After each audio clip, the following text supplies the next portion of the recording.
You guys think it's cool that we gave you the jelly sex bracelets? Yes. Yeah. I hope you picked the right color, you know? I got green. Green, that means she wants some head. Yeah, that's cool. If you're wearing a yellow one, you're only willing to give a hug, though. Fucking prudes. Came to the wrong show. It's an R-rated show. You guys are at the Half Crack Comedy Show. How's it going?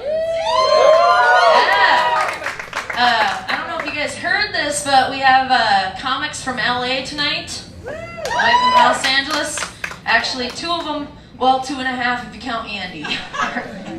He's back though, guys. So that's cool. Yeah, this is really awesome. Thank you all so much for being here. Give it up for Rory, your bartender. Jenna working the door. You can blame her if you got the wrong color sex jelly badge. Right? If you got the black one, that means you're ready for missionary. We're really going places. I didn't get one. I gave it to your wife. Fucking bitch. Nice. Be nice. She's a nice lady, okay? Mormon's here. That's pretty cool. Yeah, first thing he said to me is, your boobs have gotten smaller. Thanks. Diet's working, you guys. I'm down 6 pizzas a week. Yeah. Delivery drivers are sad. They're striking. Yeah, I lost like 50 pounds. That's pretty cool.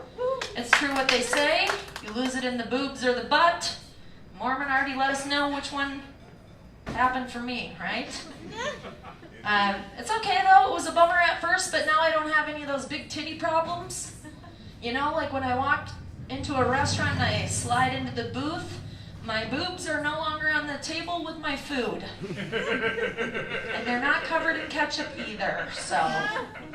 When I walk through a doorway, I don't have to turn sideways and hope my nipple doesn't get caught in the door jamb. You know? The other day I was at the disc golf course and this guy said to me, he was like, "Oh man, I bet you're glad that it's summertime so you don't have to wear a bra anymore." I was like, yeah, I'll be really glad when I take it off and start stubbing my toe on my titty. That'd be fun. Right, guys? Nothing like getting your nipple stuck between your toes. Some people are into that. No? That's like the ultimate foot meets boob fetish or something. Right? I don't know, guys. Yeah, so I don't have to worry about all those big titty problems. You know, my boobs used to be so big they had their own gravitational pull. Yeah. Every day, thousands of tiny white specks come hurtling through space and time right towards my chest.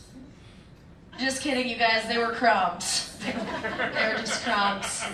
Yeah, if you were going to compare my breasts to the Guardians of the Galaxy, they'd be more like the Guardians of the fast food remnants. Yeah.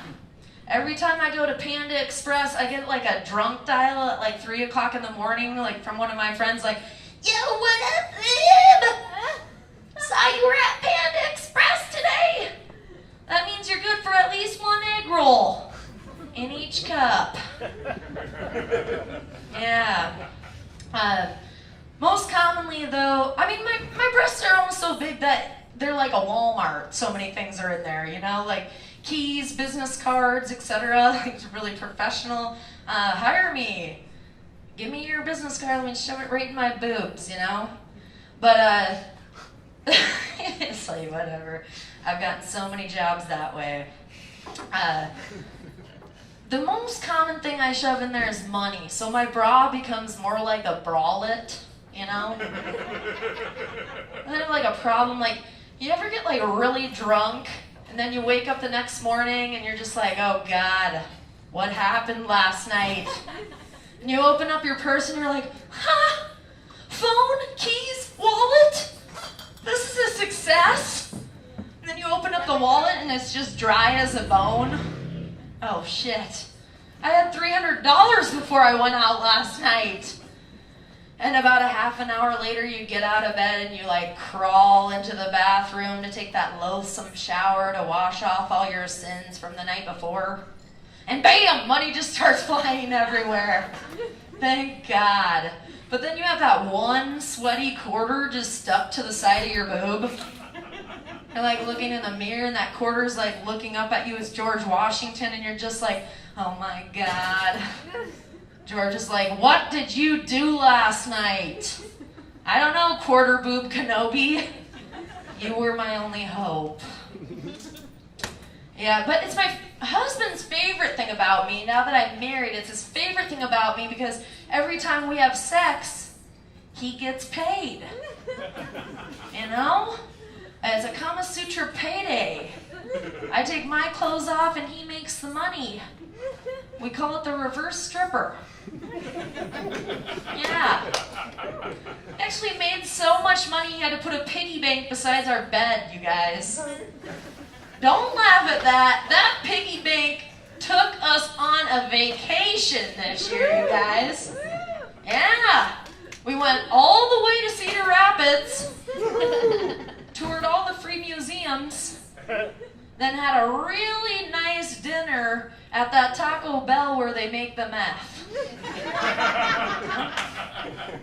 That place got some bad Yelp reviews, but I don't understand. Like, I've never had a crunch wrap in my mouth so fast. You know? Never been in a cleaner Taco Bell either. 10 out of 10. Yeah, black hole boobies, you guys. Things are progressing in my life. Things are going really good. I have a 4-year-old son. He's about to be 5. Yeah, that's cool. I'm a good mom, you guys, despite the meth jokes. I'm a good mom. I'm on the Cedar Valley Moms Facebook page. Yeah, lots of good advice there. Lots of great advice there. The other day, this woman posted, she said, you guys, I just don't know what to do. My 18-month-old Finley has a pimple on her left buttocks. Should I take her to the ER right now? Or should I wait until the morning? Yeah, that's a winner. I'm like, if my parents took me to the hospital for every butt pimple I ever had, I'd still be there, you guys. There would be a whole wing in that hospital named after me. It would be the Liberty Bell Butt Pimple Pavilion. Yeah, there'd be a TV screen bigger than this, just showing pictures of my butt all day. For science. Yeah. So that's a great, Cedar Valley moms. There's the weirdest commenters are the moms or the women that are like, I don't have any kids yet, but. They're like the first commenter every time. I don't have any kids yet, but I'm a psychopath obsessed with kids. So I'm on the Cedar Valley Moms page. I think we need to start a Cedar Valley Wannabe Moms page. And give it to all the single men so they know who the hell to stay away from. Thanks. I don't know, you guys. The other day my son came home from school. I said, Leo, what did you do in school today? He said, my teacher taught me how to make a frappe. Yeah. I said, what'd you say? He repeated it. I said, what the hell are they doing teaching you how to make a French coffee? You can't even speak English. Yeah. But then I got to thinking about it. It was like, well, if I was a preschool teacher in charge of 25 4-year-olds, I'd probably need all the coffee I could get too. But I was thinking, like, wouldn't it be a little more effective use of her time just to teach them how to administer IVs? Just mainline that coffee, And so I was like, okay, I can get with this, I don't have a problem with it. It became a problem, though, when I found out that the other kids on the playground were calling my ginger son Pumpkin Spice. I'm not down with that. But then I got to thinking about it, well, he is kind of a basic bitch, so. Guys, it's 2017.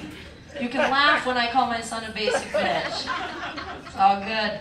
He's a great kid. I'm not worried about him at all. I said, son, do you know your address? And he said, Mom, why would I need to know my address? I said, in case you ever get lost. He said, Mom, if I ever get lost, I'm just going to dial 199. Yeah. All right, you guys, thank you so much for being here. I'm Liberty Bell, I'm your host. I'll be here all night. Thank you very much. I'm just going to go ahead and keep this thing rolling and bring the next comedian to the stage tonight. Give it up, you guys, for the one, the only Maddie J, y'all. Woo!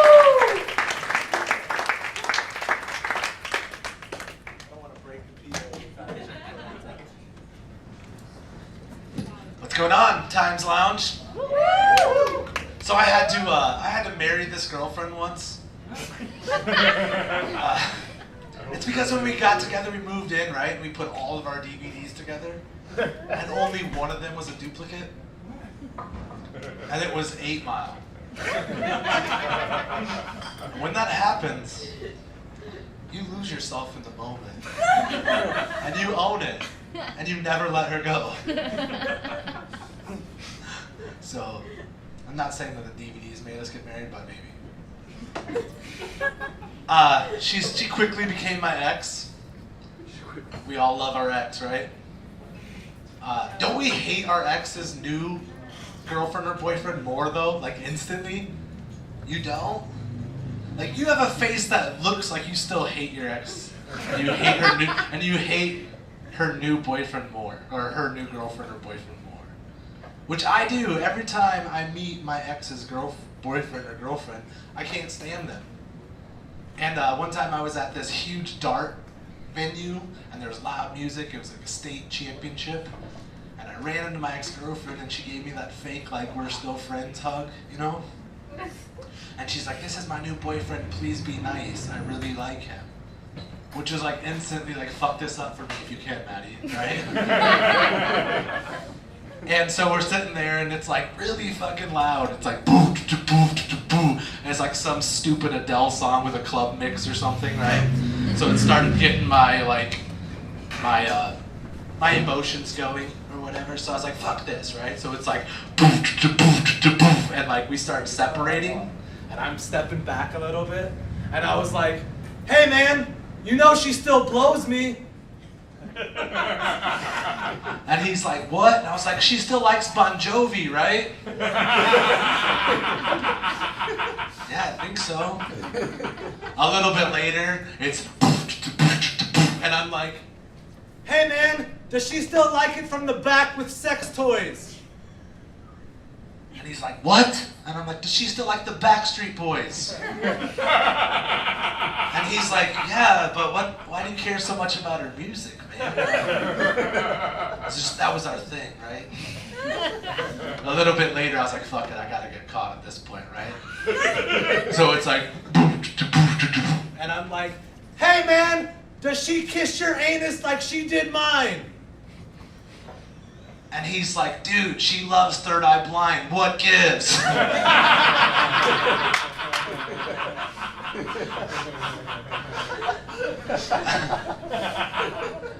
I like later ran into her on a different, like in that event, and I don't think she knew that I did that to him. So I was like, dude, your new boyfriend's kind of a butthole surfer.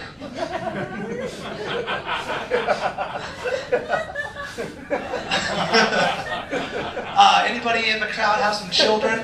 Yeah. No, Right? None whatsoever. Children are your only proof that you've had sex once, right? What? That's your gift receipt, huh? That you got laid. You need it. A guy like you needs proof that he had sex once. At least once. You can't take that back. They don't take the gift receipts for kids. You don't just say, hey, I want this back. But I have a 4-year-old son. Potty training was a son of a bitch. I didn't remember anything about potty training. The only thing I remember is my mom told me, don't get my dick caught between the bowl and lid. Good advice. So here I am, like an old ass man standing too far away from the toilet, just still scared of that, like, lid, according to headquarters, of course. But there I was that first time with my son. I was like, oh, I'm just gonna do this. Like I heard from Chris Webber, the basketball player, talk about how his pit bull, his male pit bull, squatted when it peed until it saw another dog lift its leg. And I had a Beavis and Butthead moment. I'll just show this kid how to do it, right? So there we are at Chuck E. Cheese. What better time to start than now? We walk into the bathroom, and this kid is giving his dad the grossest golden shower I've ever seen. I mean, it's smacking off the wall, splatter on his face, it's hitting his own self and like getting in his mouth. And I just beeline it straight to the handicap stall, because after seeing that, I'm pretty mentally fucked up. And I'm like, I gotta do this. So I just take my pants down to my ankles. He's looking at me. I'm looking at him. I think Ghostbusters right away, like, don't cross the streams, man. Don't look at me too long. Don't touch me. Don't talk to me. I'm basically a stripper. Just watch and learn. And he goes to me, he goes, 2 dads. And he calls me 2 dads because we're a product of a broken home, and in America that happens, okay? But he goes, 2 dads. How come your ding dong's so much bigger than mine? I'm like, thank you, right? But don't worry about it, man. You're gonna grow into yours. It's gonna get way bigger than mine. It's gonna kill more pussy than curiosity has, okay? And he's like, thank you. And we're in the ball pit and we're sword fighting. Dude, I said the ball pit sword fighting. Like ninjas and pirates, no dicks, okay? But my son goes, 2 dads, I wanna see your ding dong. And I'm like, hold up, don't ever say that in public, like ever again. Otherwise, this one-on-one time's gonna have a creepy bitch with a notebook here. And speaking of creepy bitches, I went and dropped him off at his mom's house a little bit later that day. And 2 days later, I had to pick him up, and I had been thinking about it the whole time. And I was like, okay, I just gotta tell her that this is what's happening, you know? And I was like, look, I'm just presenting him and showing him how to pee. And she's like, great, Maddie, that explains something. And I said, what's that? She goes, that explains why your 4-year-old's been walking around me and my husband's house talking about how big your ding-dong is. You heard that right. My ex-wife's house with her new husband getting all my dick message. I didn't have to send one single dick pic and it just spread like wildfire. And I should have just said thank you, right? That would have been the right thing to do. Instead, I looked her right in the eyes and I said, you miss my ding-dong, don't you? And it got quieter than this room just did. And just like our relationship, I had to leave early. I was like, peace, gotta go. And I went to my dad's house, the basement, of course, you know, and he's not my dad, I'm more the redheaded stepchild. And I told him, and he's like, don't worry about it, 2 dads. It just clearly means that 2 dads' ding-dong is way bigger than 1 dad's ding-dong, right? So I was walking around the house like I had the King Kong ding-dong for like a week. Just beating my chest after every bathroom appearance and shit. Then my wife at the time, or my wife was like, hey, maybe you shouldn't go around America talking about how big your ding-dong is, when the only other person to say that is a 4-year-old. So she brought me back down to size. Thank you, man. You guys having a good time tonight? Yeah. So, you guys see that Tiger Woods got a DUI? You guys see that? It was a while ago. Man, he was really fucked up, though. You see the pictures? I mean, he was so fucked up, there was a chance, after all, that Charlie Sheen was drinking tiger blood.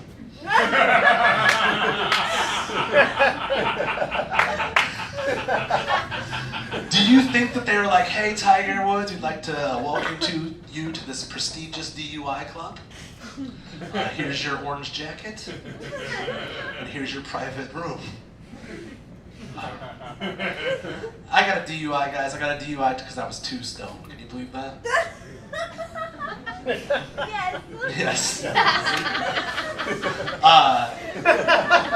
best part about this DUI is they still give me a breathalyzer. So here I am just taking bong rips and one-hitters in the car, just going, and it's like, and then it's like, do-do-do-do-do, you're good to go. I'm like, this is how I got my DUI. Getting the DUI did make me realize something, guys and gals. It's what I want to be when I grow up. And that is the breathalyzer itself. Because it gets blown every day. Every day. It's the first thing my wife blows in the morning, just boom. That used to be me. It's getting so bad that I'm driving and she'll grab it when it's supposed to go off and I'm supposed to blow in it. She'll be like, no. And then she'll say shit like, did you see how long I had it in my mouth that time, honey? That used to be me. Guys, that was my time. I really appreciate you. Thank you so much for supporting live comedy and Half Crack Comedy Show. Thank you so much.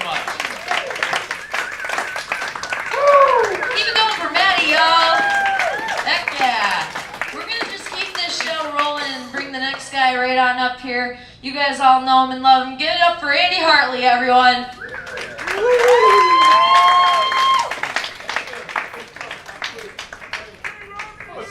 Hey. Hey. You guys can leave. It's just us now. Good enough. Like the braids? Do that yourself? No, her sister did. No, cool. Alright. Moving on. It's really awkward right now. I don't know. Thanks, man, for this. You're welcome. Appreciate it. Well, now that I know you, by a round of applause, what's everyone else's name? Alright, it's a good start. It's a good start. Liking it. My mom's dog. I found out my mom's dog. I'll walk away. Please keep talking. Thank you. Where am I? The Times with our New Year's Eve decoration still up. It's pretty cool. Got a hole in the ceiling. Something that's dripped on me. I don't know what that is. Just found out recently that my mom's dog used to love chocolate. Alright, we're getting somewhere. That's good. Deep down, I'm shallow. Just letting you guys know how I am.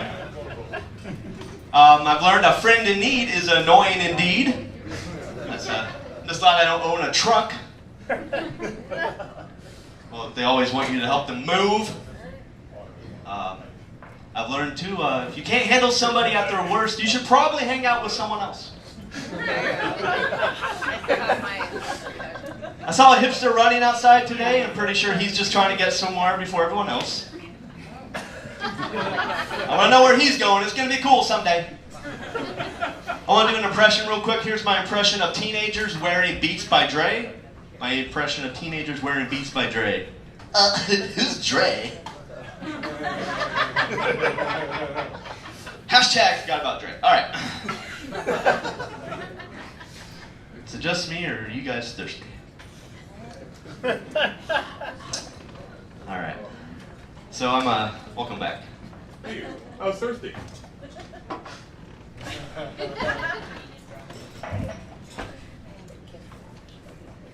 I feel naked for some reason. I don't know what it is. I'm a lefty, guys. I'm a lefty, just like my dad. My dad's a lefty. When I was 9, he left me. I don't want to give you guys a wrong idea because he really was a great father figure, you know, for my stepsister. So, good for her.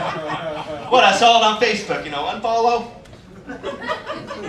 We're different types of people, though. He does manly things, you know. He hunts and fishes. I play guitar, write poetry. He builds houses. I build relationships. You know how they say, absence makes the heart grow fonder? I say, absence makes me go, where's my father? So now I'm here. I grew up, I have an atypical family. For those who don't know what atypical means, that means not typical. We're in Waterloo, so just want to make sure. Just want to make atypical family, except for my grandparents. They're your typical grandparents. You know, they're dead. It's so cliche, right? I'm gonna die.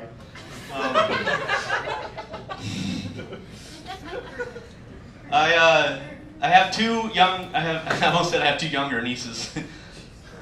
Kind of weird. I had two older nieces. What? We are in Waterloo. I don't know why that's suddenly the punch just feels right for some reason.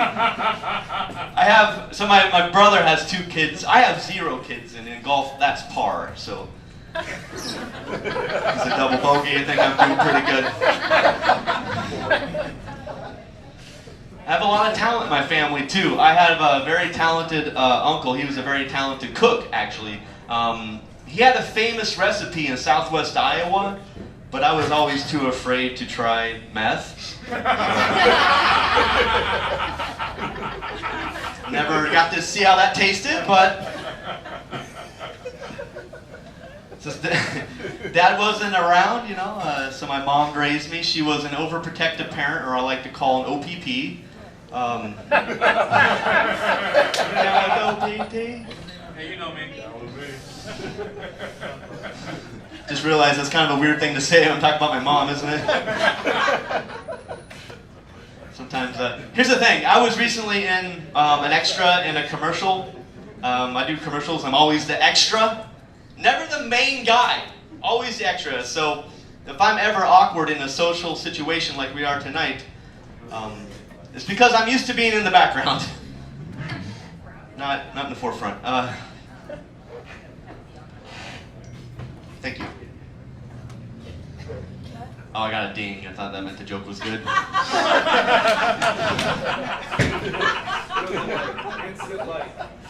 Instant like. You have one new follower.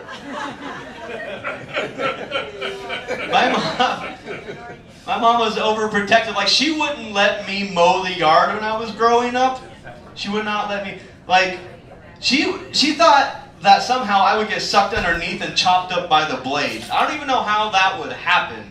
Right? Like, I guess the scenario would be I was mowing the yard, and the next thing I know, I was swallowed by a black hole. There were planets and stars and moons and aliens and NASA and Milky Ways and mower blades everywhere. All right, we'll talk to this side about it. How would that even happen? Like, she would. Here's the thing, though. I asked her one day, like, Mom, why can't I mow the yard? She's like, Andy, you're gonna get hurt. You're only 15 years old. I was like, yeah, but you hired Adam, and he's 9. But then I realized later she's willing to sacrifice the neighbor kid.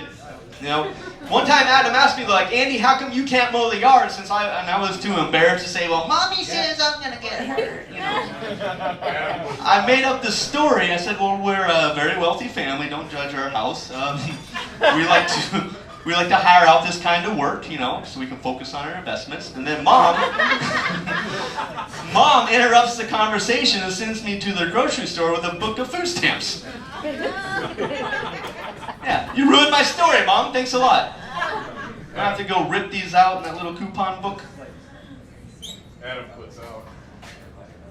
That's awkward. Adam was a 9-year-old boy. Your mom. I had a feeling about you when you came in with the dreads. I've had a lot of jobs, guys. I've had a lot of jobs. I used to give out samples of a sports drink at Costco. Funny enough, all right. And my first day there, this lady approached me. She worked at Costco, and I said, "Hi, I am Andy. Nice to meet you, Gina." She's like, "It's Gina." I'm like, "But Gina, that's Gina." Like, "It's Gina." Like, okay, tomato. You say vagina, or I say vagina, you say vagina, whatever. I gave out samples of a sports drink at Costco. That was one of the hardest jobs I've ever done because nobody listened to a word I was saying. I'm like, "Come check it out, sir. I have 2 flavors. I have a mixed berry and an orange." It's like, "Strawberry?" Like, it's more of a mixed berry. Blueberry? Well, it's more of a mixed berry. Raspberry? Well, it's more of a mixed berry. Acai berry? Well, it's more of a mixed berry. Blackberry? Like, are we gonna name off every species of freaking berries? It's a mixed berry. Oh, but what's the other flavor? That's an orange. I'll try the mixed orange. It's like, are you messing with me right now? And he would take the drink, spill it on his shirt with all the crumbs and all the other samples he's pillaged, you know. Like, "Oh, it's so sweet. How much sugar?" Sir, there's 0 sugar. It's sweetened with stevia. 0 sugar. "Oh, but it's so sweet." Yeah, that's the stevia in the drink you're having right now. "But it's too sweet not to have any sugar." It's the freaking stevia you're having in your drink. "Oh, you lied to me. That's sugar." Why would I lie to you about sugar? You're at Costco. You're in a safe place. You know what I mean? Like, was you think I'm part of some like conspiracy? Like I'm just out trying to kill diabetics? You know, like they're gonna drink this and they're gonna die. They're gonna die in bulk because we're in Costco. I did that in LA, and I'm easily distracted. All I heard was "suck." There's the bell on that one. Things are different in LA. Like I walked past the swimming pool at my apartment, and I heard some kids playing in the pool, And I heard one kid yell, Marco! And the other responded with, Cholo! Like, are they playing Marco Cholo?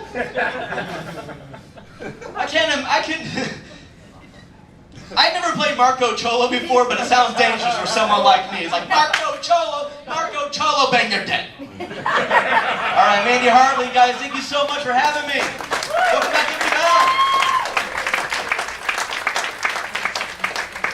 Keep it going, Brandy, you guys. Are we having fun yet?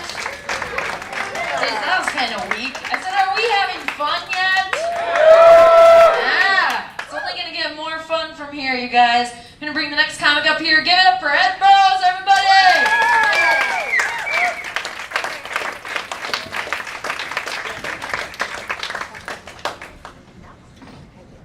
What's going on, guys? Another day? Another day, huh? Isn't it night? Yeah. Yeah, that's dark, isn't it? I don't know. What's the qualification? When does it become night? Because I've heard people say tonight at like 5:30. They're idiots. I agree. They're idiots, right? If it's daylight, it's not dark. It's not night yet. That's my thing. Like, okay, and tomorrow doesn't start until I go to sleep and wake up. Right, that's my tomorrow. You know, when it's like 2:30 in the morning, it's like, well, I gotta work tomorrow. You gotta work today. Shut the fuck up. You can stop breathing right now.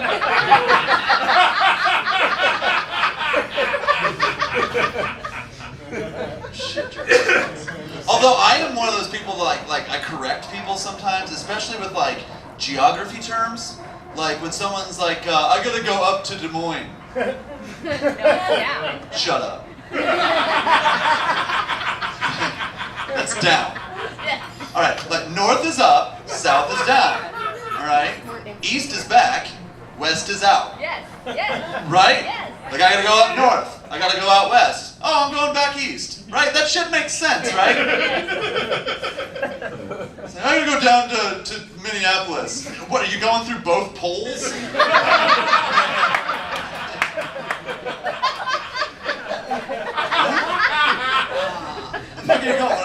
I hope this is an awesome plane. Can I help? You got a snowmobile on board. You ever seen Alive? I'm not going through the poles. Fuck all that. That didn't happen in the poles, but you can imagine it'd be a lot worse there, right? I don't know. I'm like, I don't want to eat anybody. Hey, well. I don't like that term, eating out. Like if some chick says, will you eat me out? Like, that's probably going to kill my boner. I'm just saying, I'll go down, I'll lick your pussy, I'll even kiss your lips. I don't give a shit, but will you eat me out? What, you got tuna in there? Like, what's eat what out of you?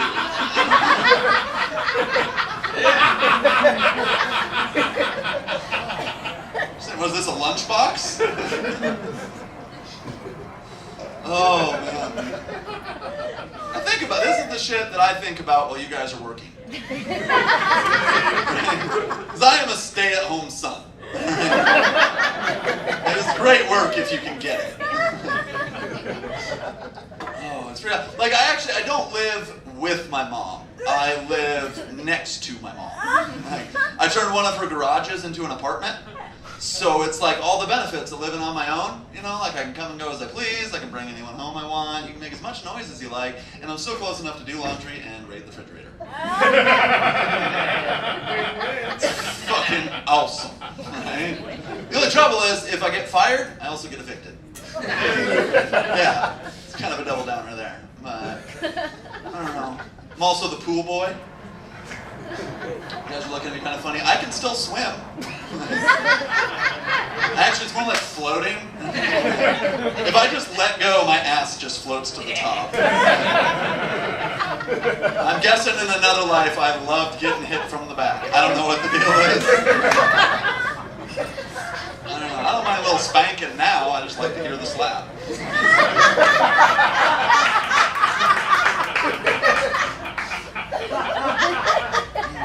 Love me, rub me, and tell me I'm the best. I don't even care what you call me. I don't know. even like my own name, right? Ed.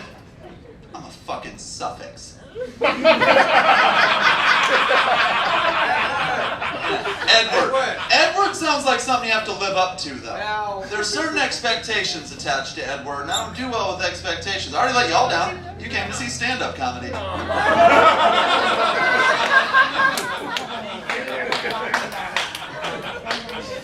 I made it work for me, though. Special ed, driver's ed, sex ed, I'm as bad as y'all want to be. That's right, that's ed, as in edible. Y'all can eat me. Not out.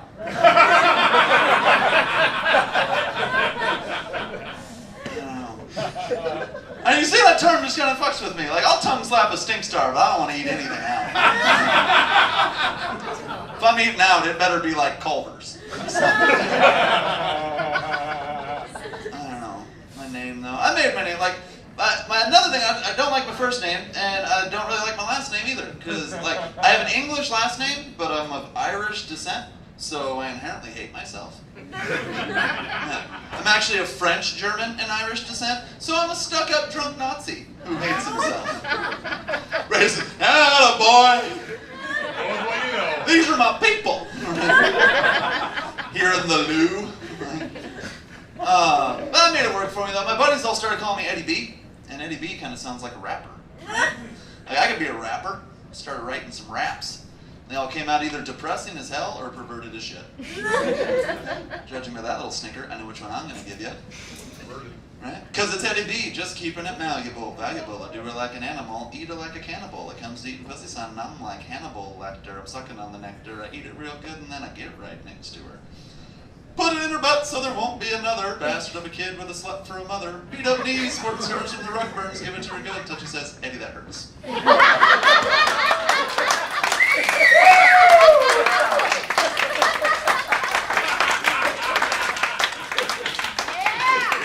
I pull it out, maybe give her a jerk, maybe give her a squirt, maybe splatter my kids on her pretty pink skirt, then I pull up my pants and I'm back to work.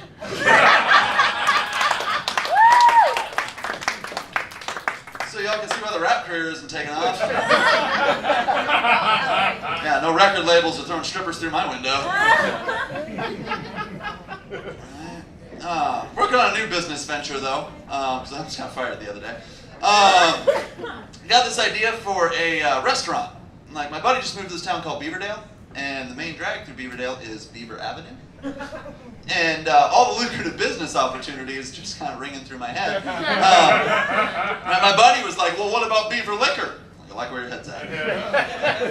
But see, a liquor store, the products already have names, you know? Like, we could have a restaurant, we can name the cuisine, whatever the fuck we want to name it. We could have the Whisker Biscuit. We could have the Fur Burger, right? Fuzzy Fish Tacos, the Bearded Clams. We can have all kinds of shit, right? And, like, my thing is, the reason I want this restaurant is I want the commercials. Right? Those would be fucking priceless. Right? Come on down to Beaver Burger, where you can get a mouthful any time of day.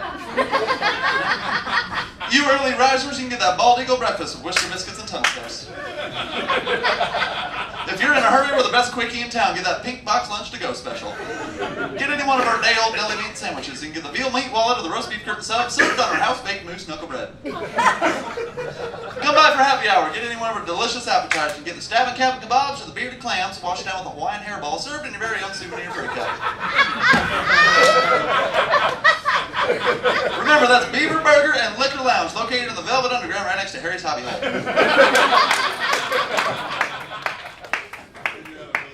Right? Well, the trouble is getting it past City Council. We had to submit a menu. I guess they weren't hungry. Right, I don't know. There's at least 2 or 3 lesbians on there. I figured we had them in our pocket. I don't know. But, gotta figure shit out, though. Kinda going through some life changes and whatnot. I had to quit drinking not too long ago.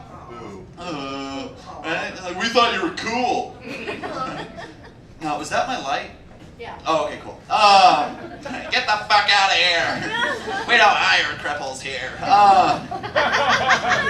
I finally decided I had to quit drinking after the second time I got kicked out of the state fair. I never got arrested. Like, the trick is to get the fuck away. But like at the state fair, if you've ever been there, it's like all on a hill, and like the campsite is on the top of the hill, and like the party's going on at the bottom of the hill. And any middle-aged women, you'll agree with me, gravity's a bitch, right? Don't get me wrong, I love me the older women, stretch marks, nipple hair, dig that shit. But no, so like I need to get up and down this hill because like I can't smoke pot in the fair. Like I need to go to the campsite. I'm there, but it's so far. So like, you know, Daddy didn't raise no fool. Work smarter, not harder. I just grab a hold of one of those golf carts and say, "Home, James." Pull my cripple ass to the top of this hill.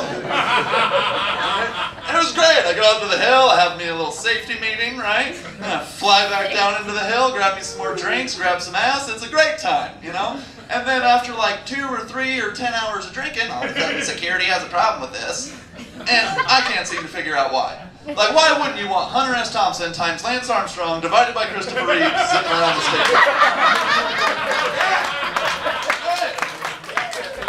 Makes for great publicity. You'd have handies coming from miles around to check that shit out. Fuck the slingshot, give me a wheelchair, send him down the hill. It's like crippled bobsledding. You know? Well, like, I'm holding on to this cart, I'm just about to the top of the hill, and this big old boy on the golf cart, like, I think he's security? I just saw, like, the S and the C, and the rest was, like, wrapped around his tits. And he's just like, "Son, I'm gonna need you, gotta let go." And I'm like, "Well, I'm not to the top yet." He's like, "No, I said so, you need to let go." And I'm like, "Well, why'd you said so?" It's like, "Well, you could get hurt." Really? What's gonna happen? Am I gonna wind up in a wheelchair? Already special ed, let's do this, man. And I'm like, "Well, why don't you eat your fat ass off your golf cart and catch me?" Well, apparently fat guys don't like being goaded by cripples. They think we got it funner than they do, or better than they do. Hills are fun half the time. I don't know what the deal was, but he was pissed. Like, "Goddamn crippled bastard, your VIP parking, I'm gonna get your ass." And so I just kind of let go, and I just shot back down into the fair, and I'm hauling ass. Right? Like, I'm zipping it out between people, right? Like, it's like Grand Theft Auto pedestrian style. Like, I'm driving it like I stole it, kids. Like, I tip it up in a wheelie, because, like, it's easier to maneuver, and it makes me look like a badass, and Trunkhead likes to look like a badass. And I don't know what happened, like, the coefficient, the friction, I fucking failed physics. But, like, I slipped, and I just start tumbling, feet, head, ass, wheels. Feet, head, ass, wheels. Right? Like, and like the only safety equipment I have is this seatbelt on my fucking ankles. Yeah. So I'm a human yo-yo. Right? Wind up in a pile of cripple at the East Gate. You know, everybody converging on me like a fumbled football at the Super Bowl. "Oh my God, are you okay? What happened? Are you all right?" Like the only thing I can think to say is, I can't feel my legs. All right, I'm Ed Burrows. You guys have fun. Yeah.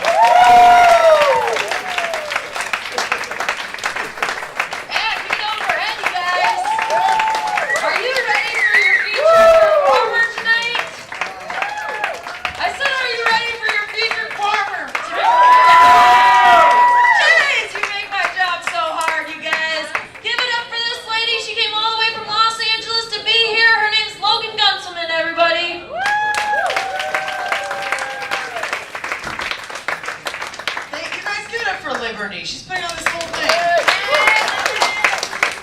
Right? People have been talking about all their DUIs, their problems with alcohol and the cops. So I guess I'll share. I recently got pulled over at around 11:45 p.m. for swerving and braking erratically. And you're probably like, "Oh, you also got a DUI." Oh no, I was eating yogurt while driving. That is why I got pulled over. And the cop didn't give me a ticket, he just told me to be better. So, that's my life. I don't want to make people uncomfortable. I'm going to admit something. I'm kind of rich. A little bit, I'm a rich person, and I'll explain. About 3 years ago, I went to Las Vegas. I got a royal flush. I won $7,500. And I've been riding that shit so hard for 3 years! I'm very broke. That's why that's funny. I have no money left. I was at the bank recently and I asked the teller to print out my balance. And the teller said, "I could just tell you how much money you have. It'll actually cost us more money to print it out. Ink is expensive. I don't know if you guys. As a broke person, I go to Coinstar a lot. Are you guys all familiar with Coinstar? Yeah. Yeah? Okay. Do you guys think that this would be a good slogan for Coinstar? Coinstar, be poor loudly. Good.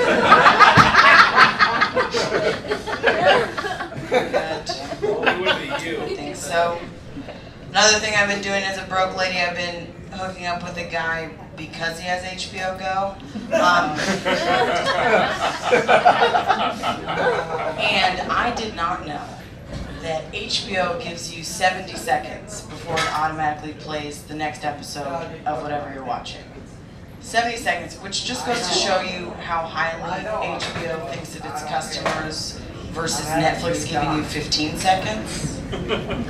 HBO is like, pour yourself another glass of Pinot before this next episode of Game of Thrones. You deserve it. You are a working professional. And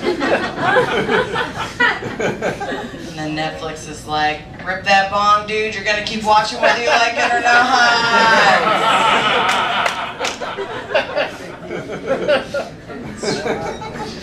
Another thing I like to watch a lot of the Food Network. Does anyone here watch Food Network? Okay, we got 3. It's like a line right down the middle where they were like, okay, Food Network section here. Okay, then you guys will. Watch for the fat people. Yeah, or just people who like to watch food even when they're not eating food. So, sorry, I'm a little distracted by whatever guy's having a breakdown at the bar. Is he good? Good. Okay, cool. If you want to talk to somebody. They're out front. Yeah, they're out front. You can borrow my phone. I have T-Mobile and it hasn't worked for a week, so it's like I'm touring in 1982. It's really fun. No, I watch Food Network a lot. I watch a show called Cooks vs. Cons. Have any of you guys ever seen that show? To explain it, it's not Cooks vs. Convicts, which I would still watch. For sure. It's not like a panel of judges telling a contestant that they didn't like his marinade, and then we all watch Guy Fieri get shanked on live TV. That's not the show. That's not the show. Well, the show is Cooks vs. Cons. So it's 2 professional chefs, 2 amateur chefs. And if the professional chefs fool a panel of judges into thinking they're professional chefs, then they win money.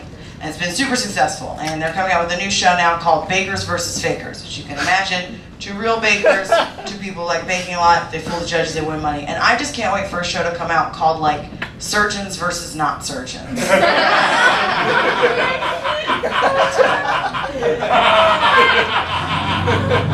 I watch that. Yeah, I think we all, like the judges would be like, you're not a surgeon? You are very good with a catheter. That is shocking. Also, why is this show on the Food Network? No one has explained. That's true. I've been noticing this pattern recently in my travels. I've been noticing a lot of homeless people wearing Skechers. Something I've noticed. And I do feel like what happens is they buy Skechers and then their lives fall apart. That's what wow, real heavy Skechers crowd in the Here's the deal, if you're a fan of Skechers, which is apparently all of you, please don't follow me to my car in your shape-ups and just kick me in the well-toned calves. I don't make good choices. I recently got a text from a guy I used to hook up with, we stopped hooking up, and he was texting just to check in. And he ended the conversation by saying, hey, I gotta go to bed early. I have court in the morning. Oh, God. And I showed it to a friend who very nicely was like, oh, is he a lawyer?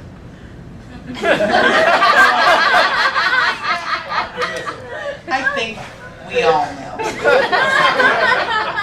any man who has entered me has not then entered a courtroom for work. Like not even a bailiff.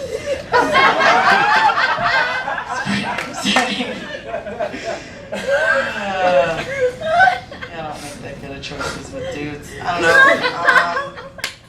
know. Okay, were talking about court, I have a question. How long do you guys think that a cop has to be a cop so that when he sees another cop, his first thought isn't, oh shit, it's a cop?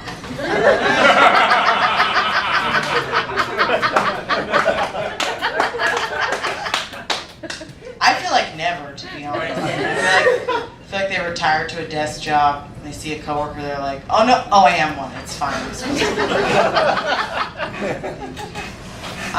I know weed isn't legal here, right? It's not. No. You're not allowed to smoke it. You immediately started laughing like I offered it to you. Again. It's so they just legalized marijuana in California, and everyone's pretty excited. We were like, oh, now we can smoke it. That's what. No. But when it came time to vote for it, I had a lot of friends who were telling me not to vote for it. They were like, don't vote for it. It's gonna be really heavily taxed. It's going to take away a lot of business from the smaller dispensaries. Like, don't vote for it. And I was like, this is the most stoner thing to take the one law that can make weed legal and be like, don't do it. It's a conspiracy. Like, I have no problem with big business being involved in my marijuana. Like, I'm ready for Kirkland brand weed. That's what I want. You guys all know. You ever been to a Costco? Okay. Kirkland is like whenever you see like a thing of mustard, and you look at the side, it says servings per container 1,000. You're like, what company makes this? It's Kirkland. That's who makes. That's what I want. I want to walk into a Costco on a Sunday and have a lady in a hairnet be like, excuse me, ma'am, 1 sample per customer. Just pass me. Okay. Are you guys all uncomfortable because I'm talking about weed and it's a drug? No. It's an illegal drug. I'll talk. Okay, at one time. Here's a drug that's actually illegal. Cocaine. I knew you were gonna woo for that. Sure. It's like, oh, I like to crochet. I like to do cocaine. That's my hobby. I had a crush on a guy. He was a door guy at a comedy club. I'm a busboy at a comedy club, so I like to look up, you know what I mean? I have ambition in the men I'm interested in. And we had like barely ever talked, and then one time he saw me and he gestured and he was like, come over here. And I was like, okay. And I walk over and he goes, hey, some guys tonight gave me this, do you want some? And I look down and he's trying to hand me a little baggie of cocaine, which first of all, we've barely ever talked, and I was like, oh, I look like a girl who just wants to do cocaine on a Tuesday. That's good to know. And it's like I didn't want to do it. My thing is like I'm a strong, independent woman unless a guy like asks me to do literally anything, and then all bets are off. And I thought, you know, we were gonna go do it together. It was gonna be like one of those movie montages, like "Wake me up before." We were gonna just be like doing it with each other. So I said yes, and then he just hands me the bag, and he goes, "Just come back from the bathroom." I was like, "Okay." So I go in the bathroom, and then I was struck with this question. I don't know if any of you have ever to think about this. How much of your crush's drugs do you do? Because if you do too much, you look like you're not actually interested, you're using them. But if you do too little, you look like you can't hang, and you want them to think she can do a cool amount of cocaine. I love her. Do you know that? But I still, like I said, it was a Tuesday, and I like had work today. So I did what I would describe as I did a cocaine. That's what I did. And I realized I was in there for way too long trying to figure it out. And so I walked out, and he was standing right there, obviously, because he'd given all his drugs to someone who's basically a stranger, and he was like, where did she go? And the first thing I said when I came out of the bathroom was, oh, I also had to pee, which to anyone sitting outside, that's why you go to a bathroom. It's like, what did it look like I was doing? Anyway, that's true. I don't know, I'll talk about being poor more. I'm so broke. I've been buying generic brand cereal. Buying is not the right word. I'm so broke I've been stealing my roommate's generic brand Cinnamon Toast Crunch. And on the back, it has an activity for kids. It says, fill out your family tree. It's got a place for your parents, grandparents, aunts, uncles, cousins. And that's funny to me because, like, what kid who's eating generic brand cereal knows who their dad is? A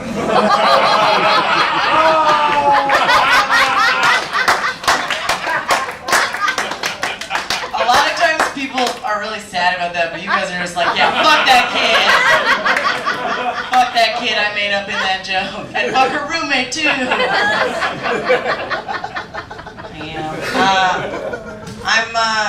I'm so broke. I'm still on a family cell phone plan. Anybody else still on a family? Yeah. Plan? Okay, good. One other piece of shit. That's good to know. On a family plan. I was hanging out with my family recently, and my dad revealed that without telling any of us, he just reduced all of our data. And I was like, Dad, why would you do that? And my dad said, because I feel like I have no power in this family anymore.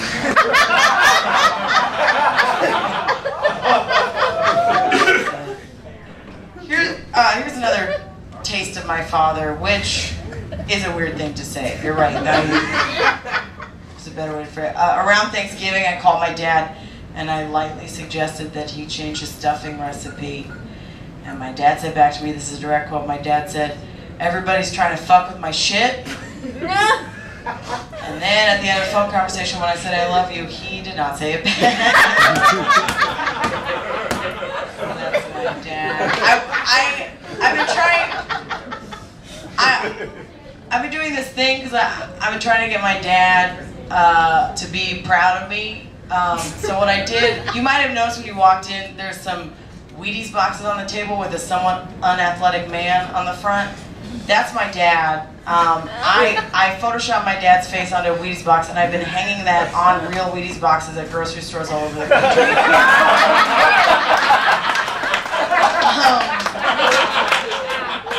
You're a hero.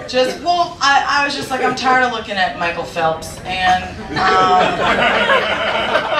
this is the real breakfast of champions. So I did get escorted out of a Costco by security for what they called light vandalism, which I think it sounds fun. I don't know. But I am, if you guys want to join the movement, as I'm calling it, I invite you to get one of my dad's Wheaties boxes. Go with your friends, go to a store, it'll be fun, it'll be a story, Snapchat it.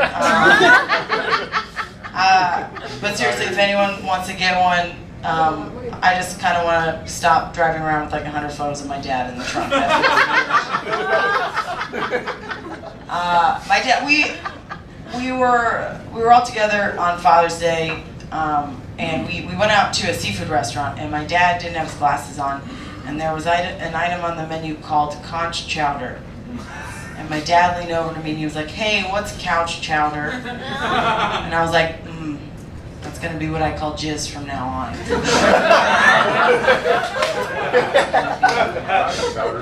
My dad was like, we can't have one nice meal. We can't. Do you guys like Dirty Talk, you fans? Well, everyone knew you were going to say that. You're like, and everyone's like, well, you don't French braid your hair if you don't like to, I don't know, something exotic where the punchline is you say cock a lot. I don't know. I like Dirty Talk, but I don't like it for the reason I think you're supposed to like it. Like, I don't like Dirty Talk because it turns me on. I like Dirty Talk because I think that it's informative. I can explain. I was hooking up with a guy, and I couldn't tell if we were just hooking up or we were moving towards a relationship. Pretty nerve-wracking. And then, on a random Saturday, he invited me over around 7 p.m., which is a weird time.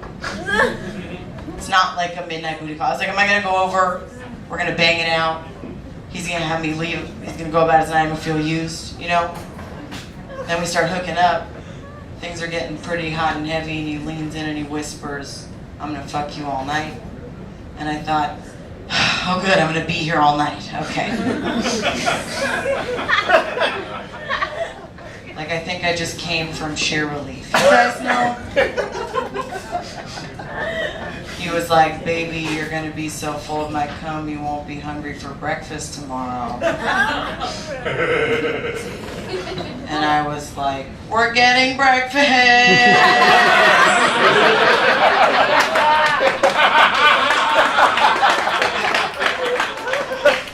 Things are looking up! No, we broke up for sure, 100%. We broke up. And I was depressed, and I knew I was depressed when I was at a party and we were having this fun, hypothetical conversation. This is the conversation. It was, hey, if you had to be in the human centipede, if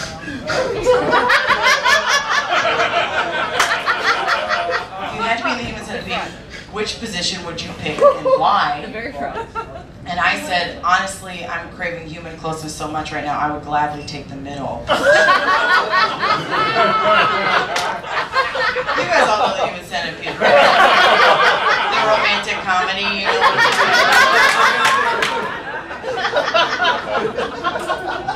Everyone, this one guy at the party was like, girl, that's the saddest thing I've ever heard. I was like, okay.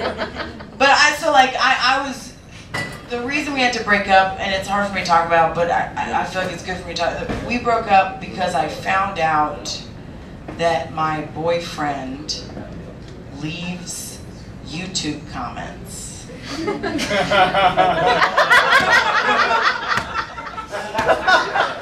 Honestly, I would have preferred if you cheated, right? That is so much less embarrassing to explain to friends. It's like, oh, he was drunk, the bartender was beautiful. No, he was sober. He just had a lot of opinions about Boy George that he could not keep to himself. I was so depressed though that I couldn't listen to music for a solid month. I couldn't stomach it. It made me feel sick. And then weirdly, the first song that I was okay with, the only song I listened to, was a song 9 to 5 by Dolly Parton. Do you guys all know that classic? That should have just gotten a standing ovation. that classic tune. I became obsessed. I was listening to it on a constant loop. It got so bad, my brother texted me, he's like, hey, just so you know, everyone can see your Spotify and you have to stop listening to Dolly Parton's 9 to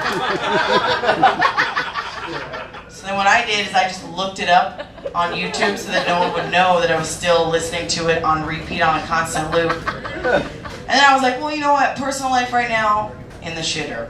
Let's get this comedy career moving. I was like, let's start emailing shows and asking, like, let's email bookers, ask to do their shows. Which, if you don't do stand-up, it kind of hurts your pride a little, because you want to be well-known enough that people are asking you to do their shows. But that's just not the case if you're not, like, super famous or you've been doing it a super long time. So you have to ask. It always kind of hurts. But the only thing that was getting me through that period of time, you guessed it, 9 to 5 by Dolly Parton. Listening to it on repeat. Every email I sent, I was getting jazzed. I was like, she's working 9 to 5. I'm working 9 to 5. It's gonna work out. I was emailing Booker writing, hey, I'm Logan, here's a link to a video of me doing stand-up. And then I emailed Booker a link to a video of Dolly Parton's 9 to 5. And that is how I got on this show.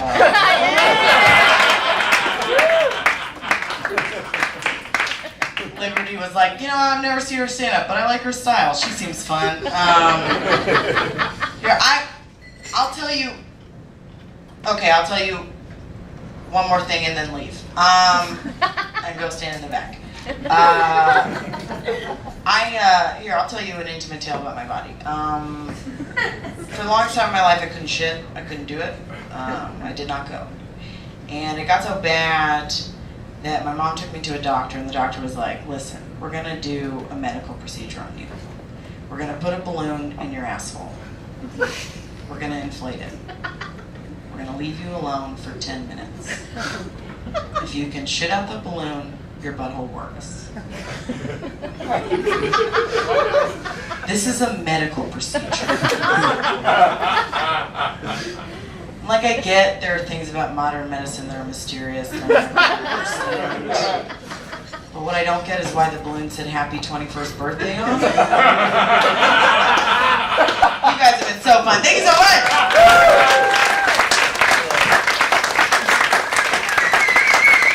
Keep it going for Logan, guys. I'm not gonna lie to you guys, this is a dream come true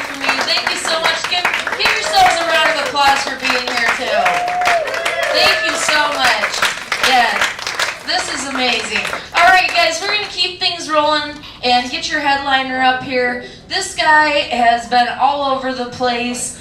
He was featured on the podcast Doug Loves Movies. Sorry. And was a new face at Just for Laughs, which is a big deal. You guys give it up for him. His name's Grant Lyon.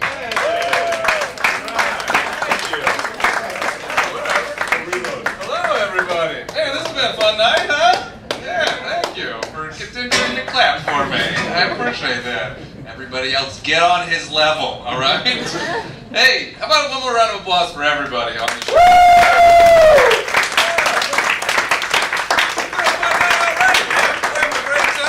Everybody's enjoying themselves. Got a lot of good people on the show, man. I love being part of stuff like this, man. It's great.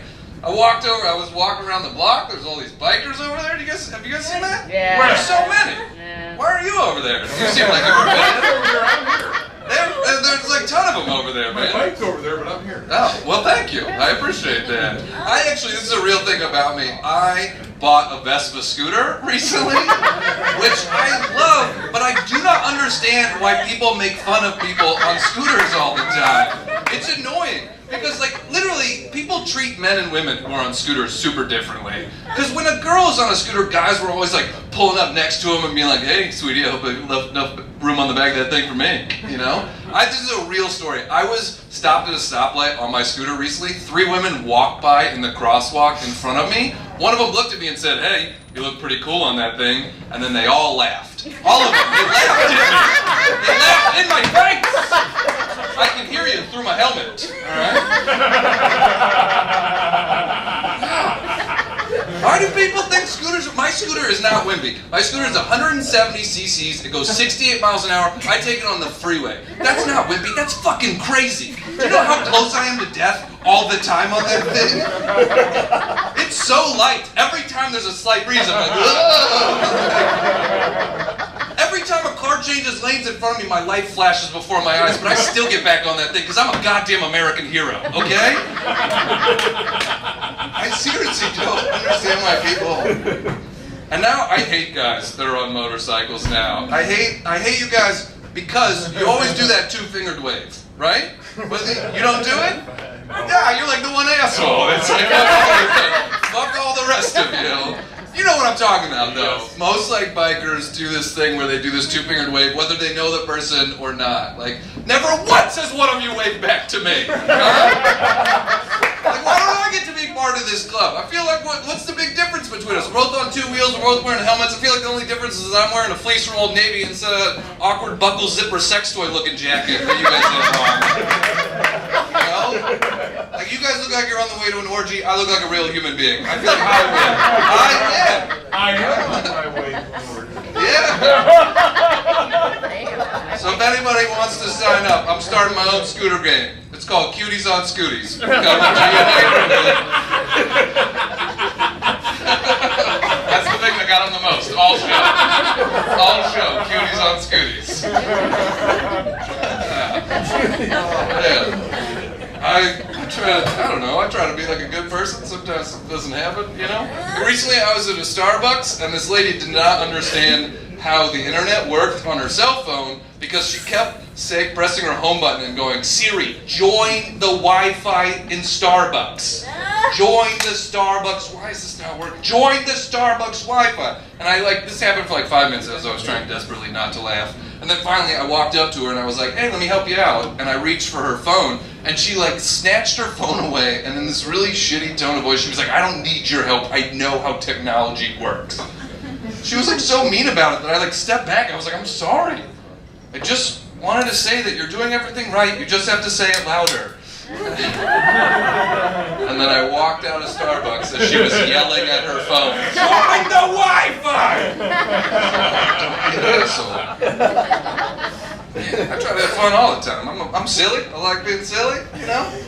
Some people don't appreciate it. I was flying back from Canada. I was performing in Canada. I was flying back. And when you go through customs in this day and age, you have to go up to a kiosk, you fill out some information, they take a picture of you, they print out a form, and then you hand that form to a customs agent. So in my customs picture, I just went like this. Not that big a deal, it's dumb, it's silly, who cares, right?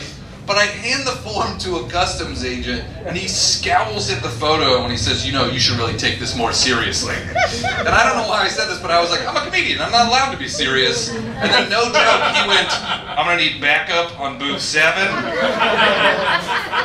And I said, I hope that backup is the fun police. And it was not. It was the regular backup. They weren't fun at all. Yeah. I had to have a 15-minute conversation with 2 customs agents about how I'm pretty sure it's not against the rules for me to smile in my customs photo. And the guy was like, well, if you don't take this seriously, then why should I take you seriously? And I was like, you don't have to take me seriously. You just have to make sure I'm the same person as the photo. Am I that person? Then let me through. That's your only job here. And he said, no, my job is to make sure you're not a terrorist. And I was like, then I'm pretty sure that fucking photo proves that.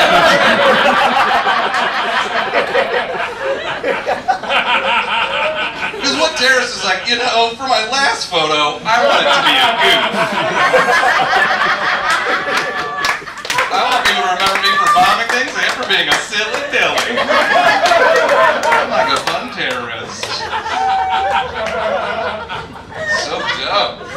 People take themselves way too seriously. I hate it. People take babies too seriously now too, man. I don't get it. Like, why do we take our babies so seriously? Like, you know? I went to a baby shower recently for a wealthy couple that I know, and another wealthy couple, as a gift, gave them a stroller worth $3,000. Oh, what?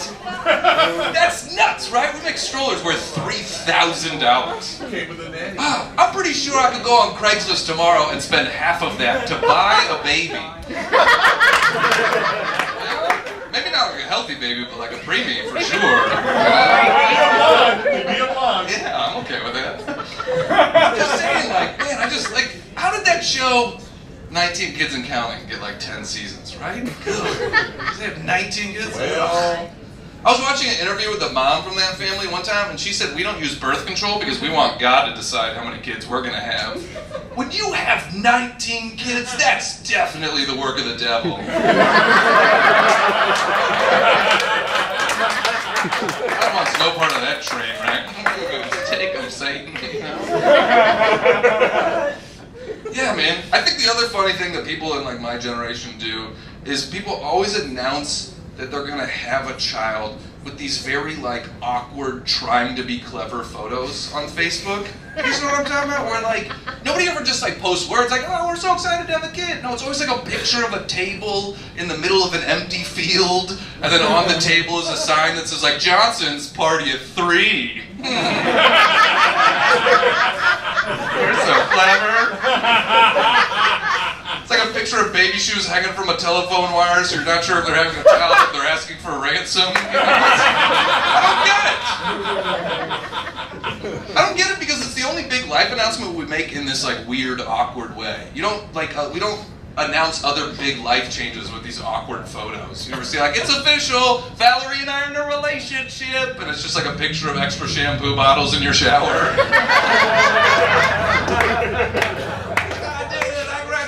College. It's like a picture of you moving back into your mom's house. My dad was amazing, and after 81 amazing years, I'm sad to say he died last weekend. It was just like a picture of uncut grass and an overturned lawnmower.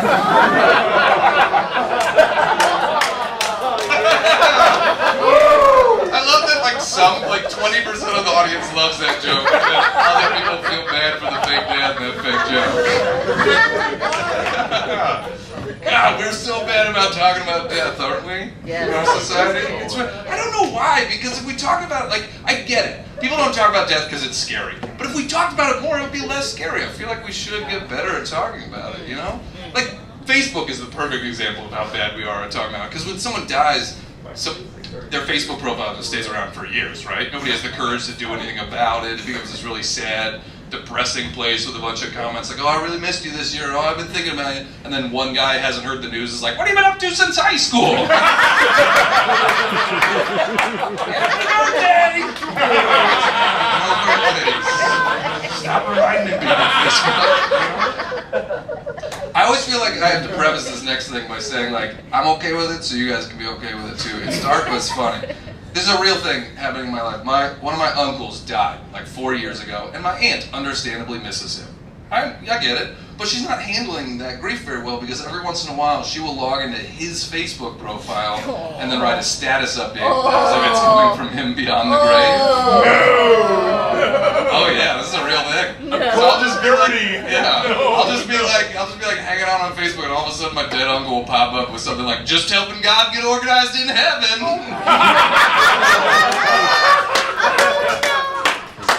Yeah, it's real uncomfortable. It's like sandwiched between like a cat video and a funny meme is my dead uncle being like, "I could get used to wearing all white, winky face." You're cute, Dad. You know? I don't get it because like the thing that bothers me is it's always like stereotypes of heaven that we tell the little kids. You know, like he could be in any heaven. Like I wish he was like posting like cool guy heaven. Like I'm up here doing cocaine with Jimi Hendrix. Yeah, Marilyn Monroe gave me a hand job. But instead, it's always like, I'm getting brunch tomorrow and I'm not eating ass for extra hollandaise sauce. Hashtag no calories in heaven. You know, God, you went to a heaven like full of Applebee's? Gross. Cheers, everybody. Yeah. What's that? I bagged 14 virgins. Welcome to heaven. You bagged 14 virgins? Oh. Wait, is that supposed to be the Muslim thing? It's 72 virgins. I don't know if you're just super into virgins. I don't know what's happening right now. Oh man, I do like booze. Have you noticed that happy hours keep getting earlier and earlier these days? Oh, there we go. There we go. Have you noticed that happy hours keep getting earlier and earlier these days? It's annoying. I feel like when I was like, 23, happy hours were always from like 6 to 8 p.m. and then a couple years went by and they moved it to like 5 to 7 p.m. I live in Los Angeles, there's a happy hour in my neighborhood from 2 to 4 p.m. 2 to 4 p.m.? For those stay-at-home moms who just don't give a fuck anymore.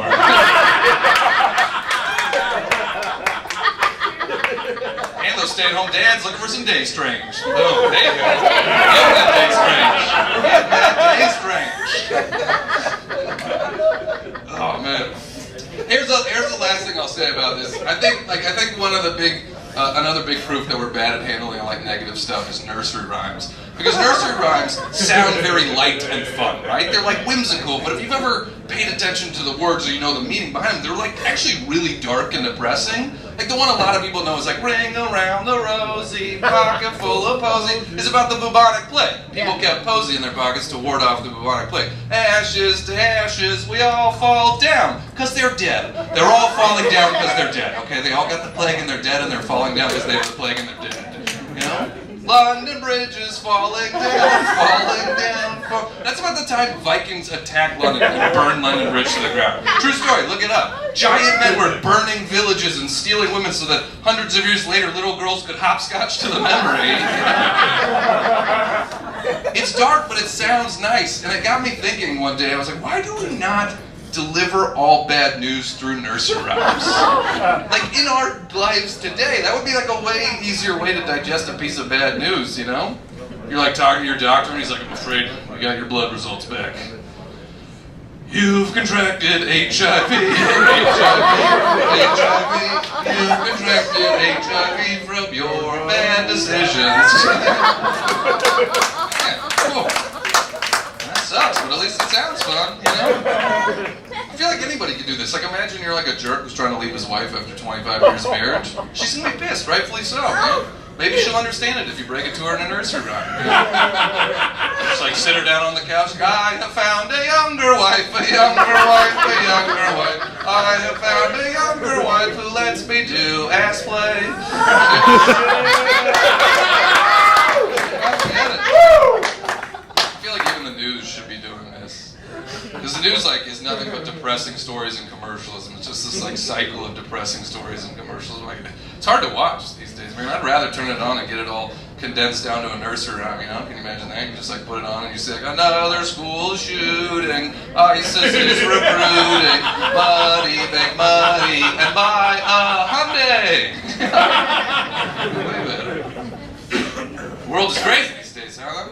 I got pulled over by a police officer not too long ago, and that's a stressful situation regardless of whether you've been doing anything wrong, you know? And so I was reaching for my glove compartment to get my registration, and as I did that, my hand was shaking Like just a little bit, but just because of like the adrenaline of the situation, you know? And the cop immediately got upset. He took a half step back, he reached for his hip, and he was like, "Why is your hand shaking? What are you hiding?" And I was like, "Sir, I'm not hiding anything. I don't know if you've watched the news recently, but you guys like to shoot people." I'm nervous right now. I know I'm not black, but I look pretty Jewish, and I don't know where your discrimination ends. Yeah. People love to say that we live like in a post-racial society, stuff like that. It's clearly not true, right? I was dating a girl for a while. I met her grandfather for the very first time. He was like 83 years old. First thing he said to me upon meeting me was, "Well, at least you're not a black guy."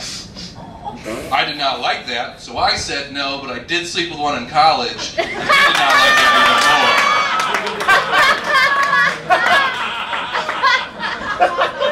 Why are old people the one group of people we just allow to say racist or homophobic things? I don't get it.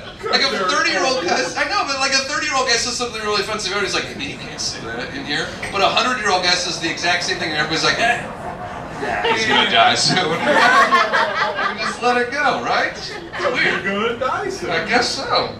I am super liberal. You could probably already tell that about me. But I will say that I want to fight liberals all the time. We're so goddamn annoying, I feel like. Sometimes I get so frustrated with us, you know?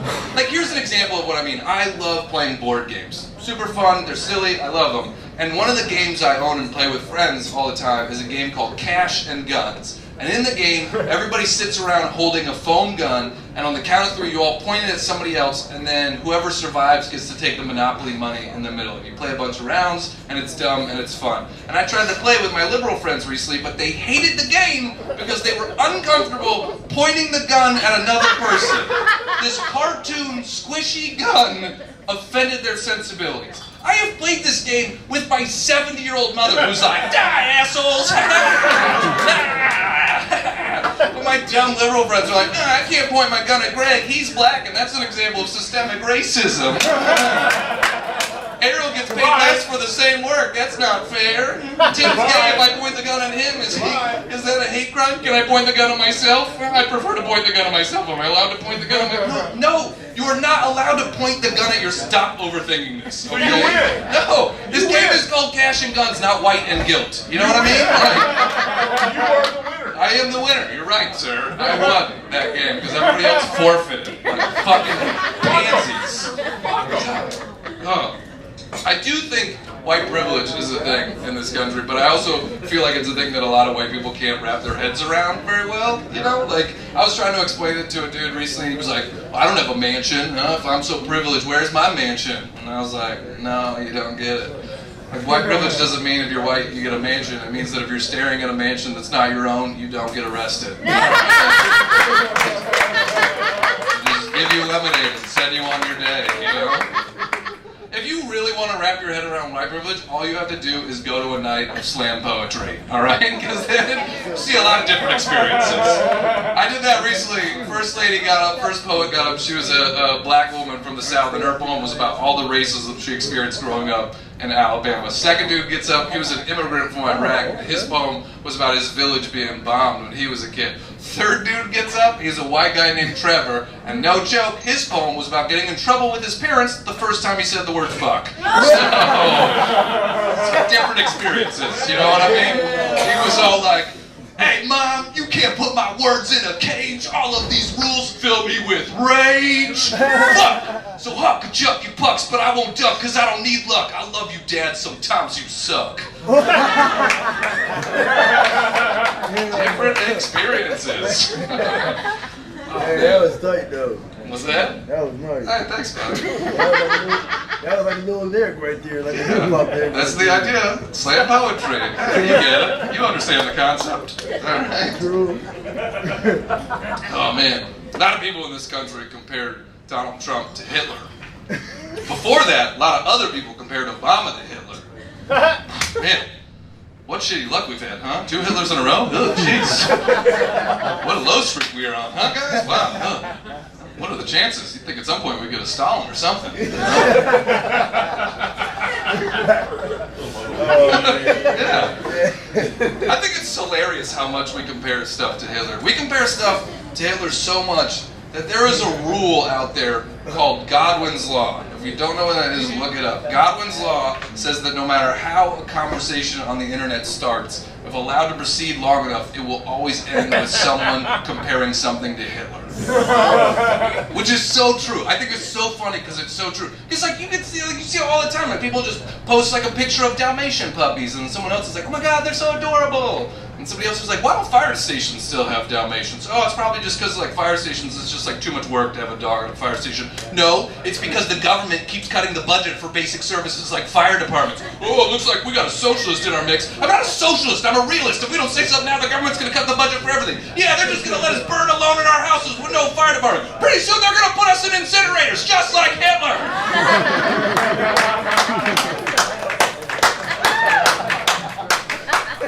I love those conversations though, because there's always one person that's like, yeah, but what about the puppies? We're on Hitler now, man. We can't go back to puppies. Sorry, we're too far away from puppies. We're on Hitler now. Yep. Oh, man, recently my friend asked me to donate money to her missionary trip to Japan, and I didn't know how to tell her that I'd rather donate money to Japan to keep out missionaries. Like,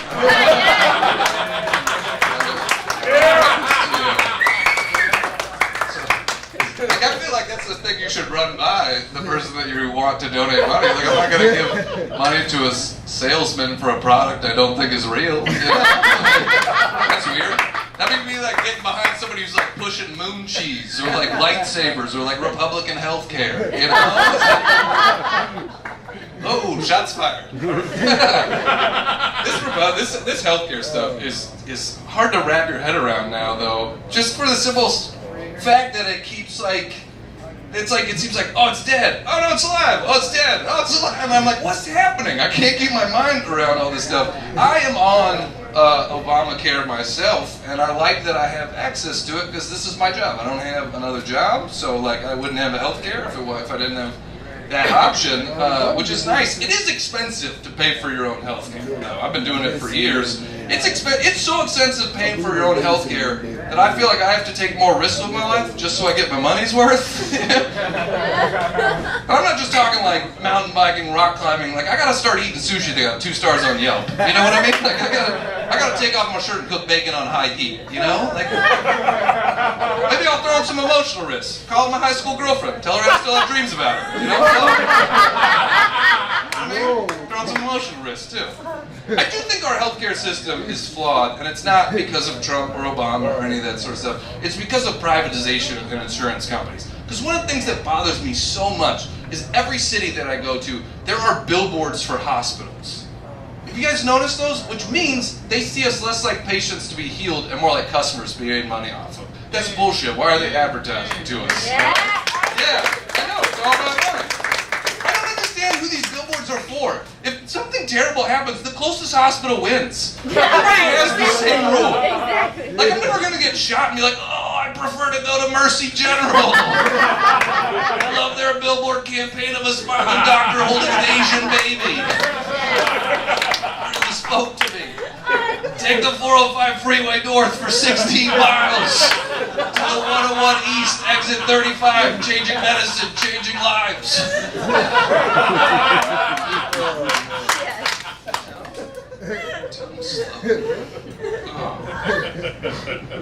I went through a crazy breakup last year, which is it's hard to go through breakups in this day and age because of social media and technology. I think she dumped me. I think it's way harder to get dumped in this day and age than it used to be. Because if, 20 years ago, you get dumped, you're like, man, I wonder what she's doing tonight. And now you can just be like, I'm gonna find out what she's doing tonight. Refresh. Like,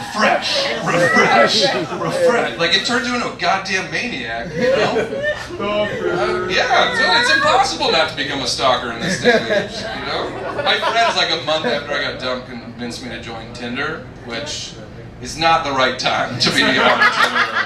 Have you guys done Tinder? Has anybody tried that in here? You all know what it is, though, man. It sucks for everybody, regardless of if you're a man or a woman, for very different reasons. I feel like the #1 problem women have on Tinder is, you'll match with a guy, and immediately they'll be like, I grew up in Cleveland. You know what else grew up in Cleveland? My dick. Here it is. You know? They just immediately send it over. Whereas, like, the main problem that dudes have on Tinder is that there are fake women profiles on Tinder that we have to deal with. There are robots on Tinder that try to get you to click on spam links. And it's like really annoying because they've gotten pretty sophisticated, so you're like, it's hard to tell that they're what. And the way that you're supposed to know is if you ask them a question, they don't actually answer your question. They'll give you like a vague response that doesn't actually answer the thing that you asked. But I didn't know that because I spent years with this other lady. The whole world passed me by. I spent an entire goddamn day talking to a robot on Tinder. I was like, what's your favorite sports team? And she was like, I visited Denver once. And I was like, man, this girl's kooky. I don't even know what's going to come out of her mouth. She's a wildcat. She seems fun. And then finally the conversation got so weird that I showed it to my buddy and I was like, man, this lady's strange, right? And he was like, that's a robot, Grant. He was talking to a robot.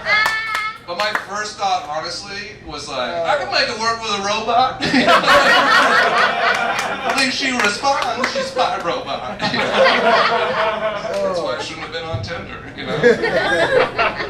I hate this dating. I hate dating now, though. Because we live in a goddamn generation of cowards.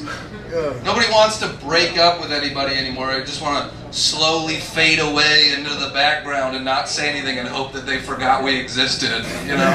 It's annoying. People do this fading so much that there's literally a term for it. You guys know, have you heard the term? Ghosting? Yeah. Where you just ghost someone, you just stop talking to them, you never give them an explanation as why, which I think unfair to ghosts, alright, that term? You know, I haven't heard from you in a month, and this ghost has been here haunting me day in and day out, okay? Yeah. Unfair to ghosts. I was dating a girl for like 2 months. Not that big a deal, not that invested, but enough that like, you know, one day she just stopped responding to my text messages. I had no idea why, I just stopped getting a response. And I was like, I hope you got murdered. I hope you got murdered, because if you didn't, you just created somebody who wants to murder you, okay? Like, that's too much for you?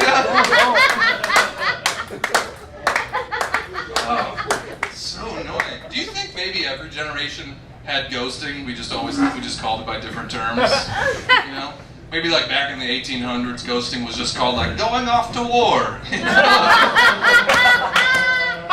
Didn't know how to tell you that I wanted to sleep with your sister, so I just didn't know. A lot of women complain that chivalry is dying, but that's not our fault. It's not. It's technology's fault, man. Because hundreds of years ago, men used to have to write handwritten letters to their wives, and even the sign-off itself would be a paragraph of flowery language, you know, with light and love that lives in the goodness and the hearts of all times, you'll be in my soul forever, I'm yours and yours alone, your eyes light up my life, you are more becoming than the laughter of a child. Faithfully, Arthur Wellsborne III.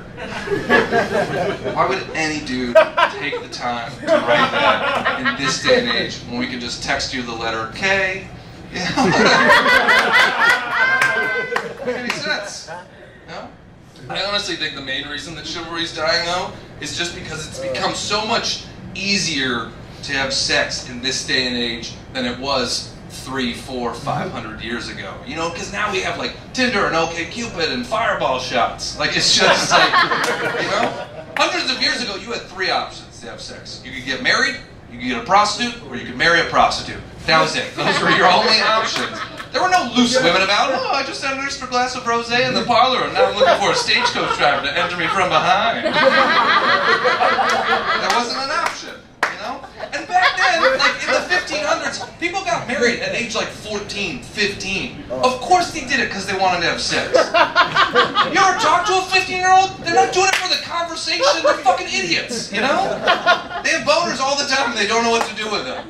Like, I don't mean to break it to anybody, but honestly, to me, Romeo and Juliet is not a play about star-crossed lovers. It's a play about 2 teenagers desperate to fuck for the first time at all costs. At any measure, they're just trying to bone, alright?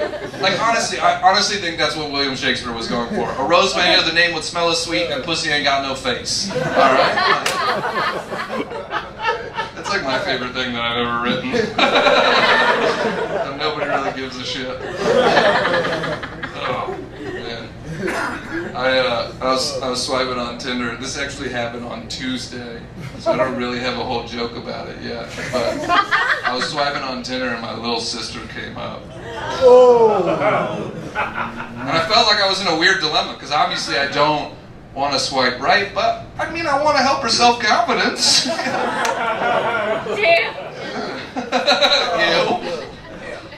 I just think that's proof that I'm going to be alone forever. And Tinder's like, these are your only options, dude.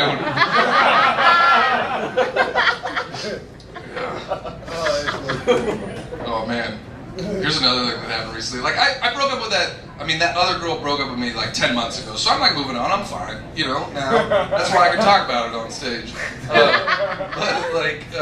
So recently, this happened like a month ago, I was going to buy a 12-pack of condoms from a CVS, and they were having a discount on them if you had a CVS card. I do not have a CVS card, so at the checkout line, the lady said, well, you can put in a phone number and still get the discount if you know somebody that has a CVS card. So I entered a phone number, and then I went along with my day. And about 10 minutes later, I got a text message from my ex-girlfriend that was like, what the fuck, Grant? I just got an email receipt to a 12-pack of condoms. Is this some sort of sick joke? Whoa! Oh my god, I had no idea I was going to email her a receipt. Oh, Jesus. Oh, that seems like the most passive-aggressive way to let someone know that you're moving on, right? An email receipt to a bag of condoms? I might as well just like tag her in a photo of Plan B, The weirdest thing though, I actually was happy that she got that email because I tried to put in a phone number before hers that didn't work, and that phone number was my mom's. So I gotta get out of here pretty soon, right? Yeah, time. This tour that Logan and I are on right now is actually a tour with my good buddy Dave Waite and Logan, and Dave's a super funny comedian, and he's also my roommate in Los Angeles, but he got into this big festival in Montreal this week, so I flew in to take over his tour dates just for this week, so they wouldn't have to cancel the middle of their tour. But the reason I said it is not just because I'm trying to like be nice or whatever, but I told Dave that I would sell his t-shirts while I was out here. So I feel like I have to do his joke and do an impression of him while when I do this. So Dave, if you've ever met him or watched him perform, super funny, you should check him out. But he is, I like to call him a dirtbag with a heart of gold. And so here's me doing an impression of a bit of his. You guys, recently my friends invited me to go day drinking, and I was like, yeah, I like going to bed at 7 p.m. Day drinking. You guys like day drinking? I want to fall asleep with all my clothes on. Day drinking. One time I went day drinking, fell asleep, pants are off, shoes are on. Where did I go? Had an adventure. Day drinking. So he's got shirts that say day drinking. So if you want a shirt from a comedian that you didn't see, you want some impression of him. But he's really funny. And it's a funny joke and a funny shirt. Alright, thanks guys. Thank you guys for having me. You guys have fun? Yeah. One more round of applause for everybody. You know what? I'm just going to end it right there. You guys are having a lot. This was a fun night. Thank you guys very much. I'm very much.